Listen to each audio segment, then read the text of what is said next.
እነዚህ ትንቢት የሚናገሩ ሰዎች በምን የሚናገሩ ናቸው? በመሰንቆ፣ በበገና፣ በጸናጽል ትንቢት የሚናገሩ ሰዎች ለማገልገል። በአገልግሎታቸውም ስራ የሰሩ ሰዎች ቁጥር ይህ ነበረ። ከአሳፍ ልጆች ዘኩር፣ ዮሴፍ፣ ነታንያ፣ ሽሬላ። እነዚህ የአሳፍ ልጆች በንጉሱ ትእዛዝ ትንቢት ከተናገረው ከአሳፍ እጅ በታች ነበሩ እያለ ይናገራል።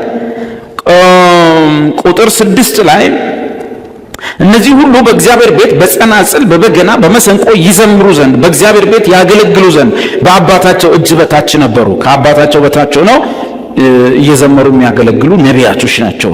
የእስራኤል ልጆች የእነዚህን ሰዎች መዝሙር ነበር የሚያጠኑት።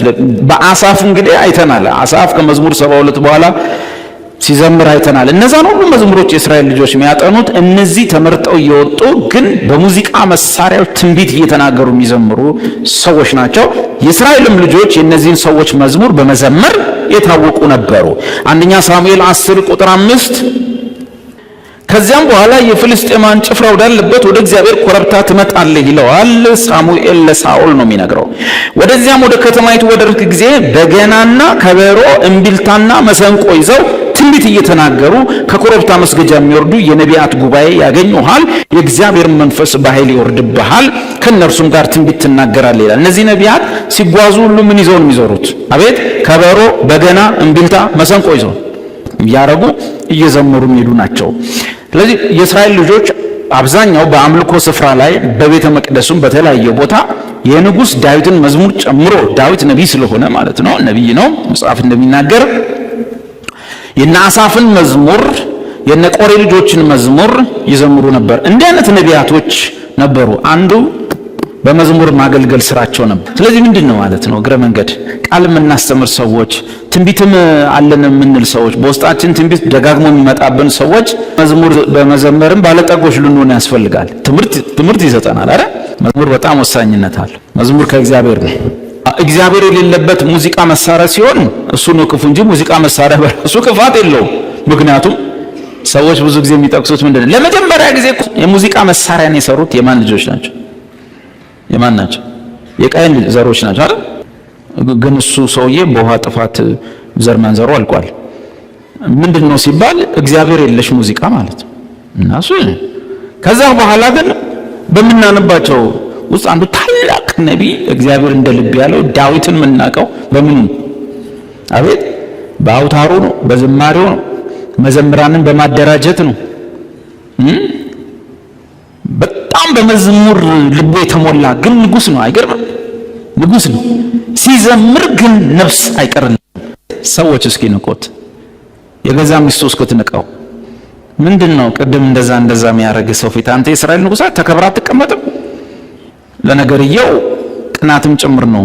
ሴቶች በዙሪያው ስለነበሩ በደም ታሪኩን ስታጠኑ በዳዊት ዙሪያ ነበሩና ምን እንደውም ሳውል እኮ የዳዊት ጠላት የሆነበት ምክንያት ያ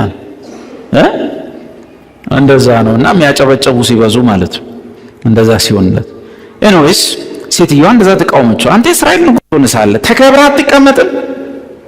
ምንድነው እስራኤል ሴቶች ፊት ጭን እስኪታይ እምቡር የምትለው አለች። እኔ ከየት ተነስቼ የት ጋር እንደመጣሁ እኔን የማውቀው እግዚአብሔር ያደረገለትን ስለሚያውቅ በጭራሽ እዚህ ጋር ደርሳለሁ የእስራኤል ንጉሥ ሆናለሁ ብሎ በህልሙም በውኑም አስቦ የማያውቅ ምስኪን ሰው። ቤተልሔም የምትባል የገጠር አውራጃ ውስጥ ከብት አርቢ ነው፣ አለቀ። ከዛ ውስጥ አምጥቶ ነው ቁጭ አደረገውና አንዳንድ ጊዜ እኮ መዝሙርህና እንባህን የሚጨማምርብህ ነገር ብዙ ነገር ስታስብ የተደረገልን ምህረት ብዛቱን ስታስብ፣ ይቅርታውን ስታስብ፣ መሸከሙን ስታስብ ትቀየራል አይደለም? እሱ ነው። እግዚአብሔር ይመስገን። ይሄ ነው አራተኛውና ዋነኛ ስራቸው። ይሄን አጥንተን ነው የምንሄደው። ትልቁ ስራቸው ለእስራኤል ልጆች ለእግዚአብሔር ሕዝብ ለሆነው ለእስራኤል ልጆች መማለድ ነው፣ መጸለይ ነው። ትልቁ ስራቸው ቋሚ ስራቸው ነው መጸለይ። ለሕዝቡ ይጸልያሉ። እስራኤል ከፋም ለማም በእግዚአብሔር ላይ አመፀም ተስተካከለም የነሱ ትልቁ ስራ ለእስራኤል ልጆች መጸለይ ነው። ለኪዳኑ ሕዝብ መጸለይ ነው። ጥቅስ አንደኛ ሳሙኤል 12:23 ከቁጥር 19 ልጀምርላችሁ። ባጭሩ ምንድነው? እግዚአብሔር የእስራኤል ንጉሥ ሳሙኤል ደግሞ የእስራኤል ፈራጅ ሆኖ ኖሩ። በሙሴ አማካይነት ከግብፅ ከመጡ በኋላ እስራኤሎች ንጉሥ የላቸውም። በሳሙኤል ዘመን ደግሞ ንጉሡ እግዚአብሔር፣ ፈራጁ ሳሙኤል ሆኖ ነው የኖሩት። ከዛ ግን የእስራኤል ልጆች መጡና ሳሙኤልን እንዲህ አሉት፣ ንጉሥ አንግስልን። ንጉሥ ብቻ አንግስልን እኮ አይደለም፣ ጥያቄው ሲያስጠላ እንደ አሕዛብ ሁሉ አሉ። በፊታችን የሚወጣ የሚገባ ማለት ቁመቱ ረጅም ደረቱ ሰፊ ማለት ነው። ንጉሥ አንግስልን አሉት። ሳሙኤል ከፋው። የእስራኤል ንጉሥ ከግብፅ ከወጡበት ዘመን ጀምሮ እግዚአብሔር ብቻውን ነበረ። ሳሙኤል ጋር መጥተው ግን እኛ እንደዚህ ማይታይ ንጉሥ ሳይሆን እንደ አሕዛብ ደግሞ በፊታችን የሚወጣ እግዚአብሔር ሆይ አፋችንን ጠብቅ፣ መዘባረቅ ዝም ብሎ እኮ ንጉሥ አንግስልን ቢሉ ይሻላል። እንደ አሕዛብ በፊታችን የሚወጣ የሚገባ ንጉሥ አንግስልን። ኦኬ የፈለጉት ያ ነው። ረጅም መለሎ፣ ደረቱ ሰፋ ያለ፣ ቁመቱ መለሎ ምናምን አይደለ? እንደዛ አይነት ሰው መጣና ሾመላቸው። ሲሾምላቸው ግን እንደዚህ ነው፣ በመዓቴ ሾሜዋለሁ፣ በመቅሰፍቴ በቁጣዬ ደግሞ ሽርኋለሁ። ሳሙኤል ሲከፋ እግዚአብሔር አትከፋ አለው። የናቁት አንተን አይደለም እኔ ንጉሥ እንዳልሆንባቸው የናቁት እኔን። ለዚህ ምን አይነት ሰው እንደምሾምላቸው ነው ያውቃለዋል። እና ደግሞ ንጉሡ ሲሾም በሕዝቡ ላይ የሚያወጣውን አዋጅ ወይም የሚያወጣውን ፖሊሲ ትነግራቸዋለህ። ንጉሡ ምን እንደሚያደርጋቸው ንገራቸው። ወንዶች ልጆቻቸውን ለውትድርና እየመለመለ ለጦርነት እንደሚማግር ንገራቸው። ሴቶች ልጆቻቸውን ሊጥና ብሲት እያስቦካ እንጀራ እንደሚያስጋግራቸው፣ እየመጣ ከከብት ከበግ ከምን እየነዳ እንደሚያዝ ንገራቸው። ሕዝቡ ሁሉ ይሁን አሪፍ ነው አሉ። በኢየሱስ በቃ ሰው ሲፈጠር እስቲ እረፍ በአምላክ ሲባል እኔ ማረፍ ደስ አይለኝ። እስቲ ቀንበሩን ጣለው፣ እኔ ተጨማሪ ቀንበር ነው የምፈልገው። መጽሐፍ ነው ይሄንን የሚናል። እረፉ አልኳቸው፣ ማረፍን ግን እምቢ አሉ። ማረፍን እምቢ አሉ እና ሳሙኤል አነገሰባቸው። የንጉሡንም ትእዛዝ ነገራቸው። ከዛ በኋላ ትንሽ ጥፋት በሕዝቡ ላይ መጣ። ሕዝቡ ሁሉ እያለቀሱ እንግዲህ ወደ ሳሙኤል መጡ። ቁጥር 19 ላነብላችሁ። ሕዝቡም ሁሉ ሳሙኤልን ንጉሥ በመለመናችን በኃጢአታችን ሁሉ ላይ ይህን ክፋት ጨምረናል፣ እንዳንሞት ስለ ባሪያዎች ወደ አምላክ ወደ እግዚአብሔር ጸልይ አሉት። ሳሙኤልም ሕዝቡን አለ፣ አትፍሩ፣ በእውነት ይህን ክፋት ሁሉ አደረጋችሁ። ነገር ግን እግዚአብሔር በፍጹም ልባችሁ አምልኩት እንጂ እግዚአብሔርን ከመከተል ፈቀቅ አትበሉ። ምናምንቴ ነውና የማይረባን የማያድን ከንቱን ነገር ለመከተል ፈቀቅ አትበሉ። እግዚአብሔር ለእርሱ ሕዝብ ያደርጋችሁ ዘንድ ወዷልና። እግዚአብሔር ስለ ታላቅ ስሙ ሕዝቡን አይተውም። ስለ እናንተ ይሄ አሽሙር ነው። እንደናንተማ ቢሆን እንደማለት ግን ስለ ታላቅ ስሙ የእስራኤል አምላክ የአብርሃም የይስሐቅ ያዕቆብ አምላክ የሚለው ማለት ነው። መጨረሻ ደግሞ በዳዊት ዘመን የዳዊት አምላክ የሚለው ሲጨመር አራቱ አባቶች የእስራኤል አባት የምንላቸው አብርሃም፣ ይስሐቅ፣ ያዕቆብ የተስፋው ቃል፣ ዳዊት የንጉሱ ግንድ። እግዚአብሔር ስለ ታላቅ ስሙ ሕዝቡን አይተውም። ደግሞ መልካሙንና የነቢዩ ስራ መልካሙንና ቅኑን መንገድ አስተምራችኋለሁ። አንድ የነቢዩ ስራ መልካሙንና ቅኑን መንገድ አስተምራችኋለሁ አንድ እንጂ ሌላ ስራውን ስለ እናንተ መጸለይን በመተው እግዚአብሔርን እበድል ዘንድ ይህ ከኔ ይራቅ። ይሰማል። አንድ አስተምራችኋለሁ፣ ሁለተኛ ደግሞ ስለ እናንተ መጸለይን ምን አለልም ባጭሩ አላቆምም። ስለ እናንተ መጸለይ ባቆም ማንን መበደል ነው? ስለ እናንተ መጸለይን በመተው እግዚአብሔርን እበድል ዘንድ ይህ ከኔ ይራቅ። በእግዚአብሔር ፊት ለእናንተ አለመጸለይ ምንድነው? በደል ነው። ምን ትማራላችሁ? በአዲሱ ኪዳን የሚያገለግል ሰው፣ የሚጸልይ ሰው፣ የሚተነብይ ሰው፣ የሚዘምር ሰው፣ ምን የሚል ሰው ስለ እግዚአብሔር ሕዝብ ይጸልያል፣ ስለ ሕዝቡ ይጸልያል። ለሕዝቡ የማይጸልይ ከሆነ በእግዚአብሔር ፊት ምን ይሆናል? አቤት በደል ይሆናል። እየሰማችሁ ነው? ስናገለግል እዚህ ጋር አሁን ውሃ ስጠጣ ምናምን አገልጋይ ከሆነ ታደለ ከረባቱን ገጭ አድርጎ ሃይላንዱን ነው ውሃውን እየጠጣ ምናምን የምትሉት፣ ግን እንደሱ አይደለም። አንደኛ እዚህ ጋር ሃይላንድ ብቻ አይደለም የምንጠጣው። እዚህ ሃይላንድ እንጠጣለን፣ ስንወጣ ስድብ እንጠጣለን፣ ነቀፌታ እንጠጣለን፣ ውሸት እንጠጣለን፣ ስም ማጥፋት እንጠጣለን፣ ፈጠራ እንጠጣ፣ አቤት ማንጠጣው ነገር የለም ወዘተ።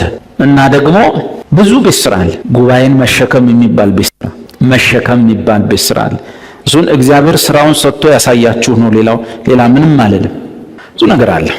የራስን የምትተውበት ብዙ ነገር አለ እንጂ ዝም ብሎ ነጥሮ እዚህ ላይ ዘሎ ነጥሮ መውረድ ብቻ አይደለም። ብዙ ነገር አለ ለማለት ነው። አንደኛ ነገሥት 13:6 አንደኛ ነገሥት 13:6 ይሄ ደግሞ አንድ የተፈጸመ ታሪክ ነው።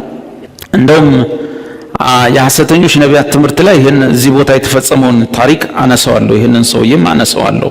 ባጭሩ ምንድነው የቤቴሉ ነቢይ የሚል ቦታ ጋር ሲደርስ እንማራለንና ከይሁዳ ወደ ቤቴል መጣ አንድ ነቢይ። ይሁዳ ታች ነው፣ ደቡብ ላይ ነው፣ ቤቴል ላይ ነው፣ ሰሜን። ያኔ እስራኤል ለሁለት ተከፍሏል። እስራኤል ላይና ይሁዳ ታች። በዛ በእስራኤል በ10 ነገድ መካከል መጽሐፍ ቅዱስ እንደሚናገር በቤቴል የሚቀመጥ አንድ ነቢይ ነበር ይላል። ያው ተቀምጧል ማለት ስራ ፈት ነው ማለት። ኤኒዌይስ በቤቴል ብዙ ጊዜ ለስሙ ነቢያቶች አሉ፣ ግን ዝም ብሎ ነው። በነበረው የፖለቲካ ስርዓት መበላሸት ምክንያት እነሱም አብረው የተበላሹ ናቸው። ስለዚህ ከይሁዳ ከታችኛው ወደ ቤቴል መጣ። ኢዮርብዓም ዕጣን እያጠነ፣ ኢዮርብዓም የሚባለው ንጉሥ ለጣዖት ማጠን ጀምሯል። የሚገርም እኮ ነው። የእስራኤል ንጉሥ ሆኖ ሳለ ግን ለጣዖት እያጠነ እያለ እነሆ ስሙ ዮስያስ የሚባል ልጅ ለዳዊት ቤት ይወለዳል እያለ ይሄ ከይሁዳ የመጣው ነቢይ መናገር ጀመረ። መሰዊያው ላይ ነው የሚተነበየው። መሰዊያ ሆይ ብሎ ማለት ነው። ከዛ ላይ ንጉሡ በቆመበት እኮ መሰዊያው ከዛ ከይሁዳ ቤት የሚወለዳል ይመጣና ያፈራርሳል ምናምን ሲል ንጉሡ ተናደደና ያዙት አለ። እንዲህ ያዙት እንዳለ የንጉሡ እጅ ምን ሆና ቀረች? አቤት ደርቃ ቀረች። ቁጥር 4 መሃል ላይ ኢዮርብዓም እጁን ከመሰዊያው አንስቶ ያዙት አለ። በእርሱም ላይ ዘረጋት፣ እጅ ደረቀች። ወደ እርሱም መልሳት ዘንድ አልተቻለው ሲል አይመለስም። በኢየሱስ ስም ቢልም አይመልስም። ደርቃ ቀረች ማለት አይገርማችሁ? ኦኬ ነው አልጃችሁ እንደዚህ እንቀሳቀሳል አይደል? ለካ እግዚአብሔር ላስተምር ካለ የኛ እጅ እንዳይደለ ሊያሳየን ሁሉ ይችላል። ሁሌ አብሮን ስለኖረ የኛ ሁሉ ይመስለናል። ሰውየው ስንት ዓመት ሙሉ ሰይፍ የያዘበት እብት የተማረበትን እጁን እንዲያርጎ መመለስ አቃተው። ያዙት እንዳለ ደርቆ ቀረ። ቢለው ቢሰሩ ኧረ መልሱልኝ ደርቆ ቀረ ማለት ንጉሥ ሆነ እጅ እንዲህ ብሎ ሲቀር ደግሞ እዛ ላይ ትንሽ ደስ አይል። ከዛ ምንድን ነው የሆነው? የነቢያቱ አንዱ ትልቁ ስራ መጸለይ ነው አይደል? የእግዚአብሔርም ሰው በእግዚአብሔር ቃል እንደሰጠው ምልክት መሰዊያው ተሰነጠቀ፣ አመዱም ከመሰዊያው ፈሰሰ እዛው። የሚገርም እኮ ነው የነሱ። ንጉሡም የእግዚአብሔርን ሰው አሁን የአምላክህን የእግዚአብሔርን ፊት ለምን፣ እጄ ወደ እኔ ትመለስ ዘንድ ስለኔ ጸልይ አለው። የእግዚአብሔርም ሰው እግዚአብሔርን ለመነ፣ የንጉሡም እጅ ወደ እርሱ ተመለሰች፣ እንደ ቀድሞም ሆነች። በዚህ ራሱ የምትማረው አለ። ለካ እንዲህ የምንንቀሳቀሰው ሐዋርያት ሥራ መጽሐፍ ላይ አንድ ጥቅስ አለ። በእርሱ አንደኛ ሕያዋን ሆነን እንኖራለን። አሁን እንወጣለን፣ ገባለን፣ እየበላን እየጠጣን ነው፣ እየተነፈስን ነው።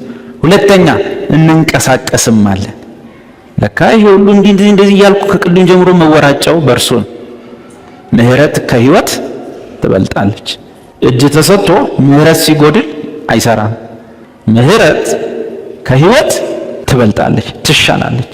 ይሄ ተሰጥቶ ምህረት ሲጎድል ላትበላ ትችላለህ። በሽታ አላልኩም፣ ከበሽታ ውጭ የምህረት መጉደል ይባላል። በበሽታ ምክንያት የወደቀ ተፈጥሮ ነው። አዳም የወደቀ ቀን ያመጣብን ጦስ ነው። በደንብ ላይ ፈጭ ይችላል፣ ሌላም ችግር ሊገጥመን ይችላል። ምክንያቱም እችን ምድር ለመልቀቅ የሆኑ ሰበቦች የግድ ያስፈልጋል።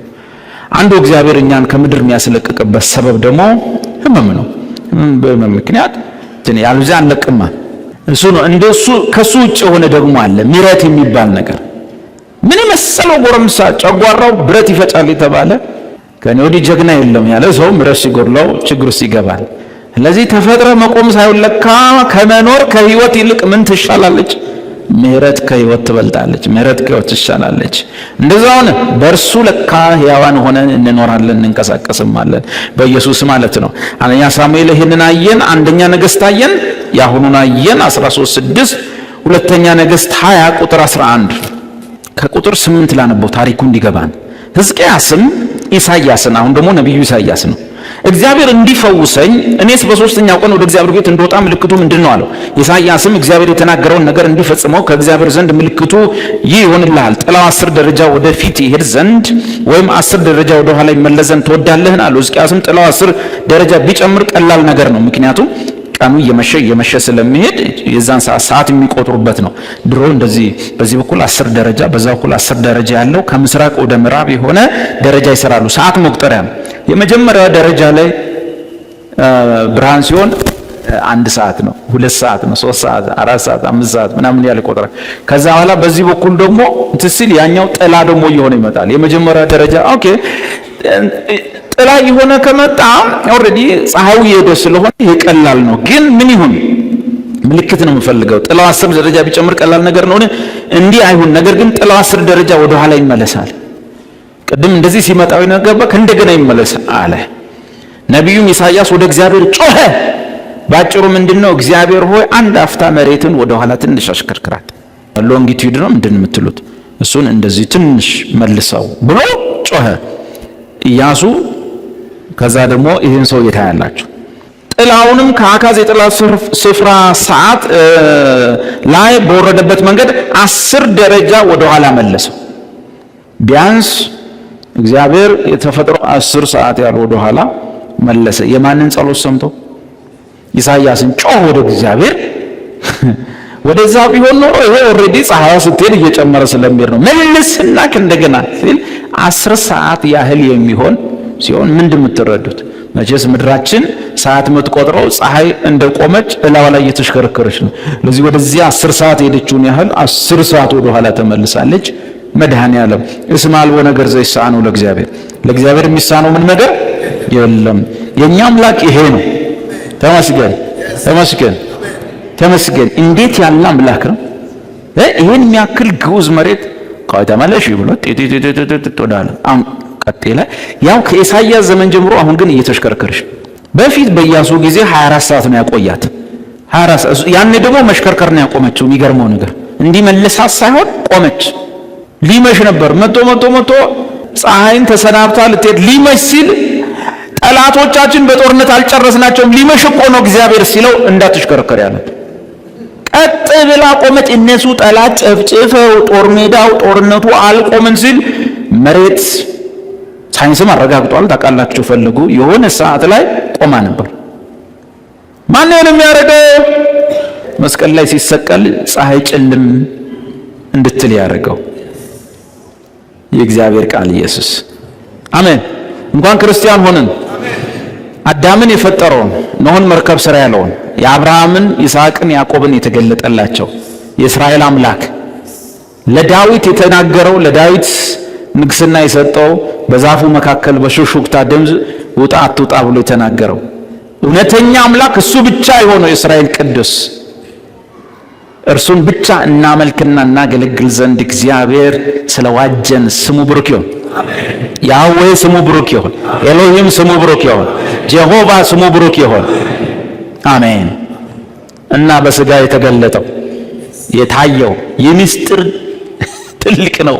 በስጋ የተገለጠ ለመላእክቱም የታየ ዋው! እግዚአብሔር ይመስገን። በኩሩን ወደዚህ ዓለም ሲያገባ የእግዚአብሔርን መላእክቶች ሁሉ ለእርሱ ስገዱ ብሎ ያዘዛቸው አይተውት የማያውቁትን በዚያ ውስጥ በብርሃን ውስጥ ተሰውሮ የነበረውን በበረት ውስጥ ያዩት መላእክቱ መጥተው የሰገዱለት የክብር ጌታ አውቀውትስ ቢሆን የክብርን ጌታ ባልሰቀሉት ነበር። ዋው! እንኳን ክርስቲያን አረከን፣ እንኳን ዳግመኛ ተወለዱ። እስቲ የእስራኤል አምላክ ያህዌ በሉ። በስጋ የተገለጠው ኢየሱስ እንኳን የኔን ጉዳይ በሉ እንኳን ትንሿን ነገር በሉ ምድርን ወደ ኋላ የመለሰ አምላክ ነው። ምድርን ቀጥ አድርጎ ከዙረቷ ያቆመ አምላክ ነው እሱ። በሉ የሚሳነው ነገር የለም። እሱ የነቢያት አምላክ በሉ በእኔ ኪዳን አገለግለው ዘንድ በክርስቶስ ኢየሱስ ለትልቁ ኪዳን ለከበረው ኪዳን መረጠኝ። ስለዚህ በሉ ተመርጫለሁ አምላኬ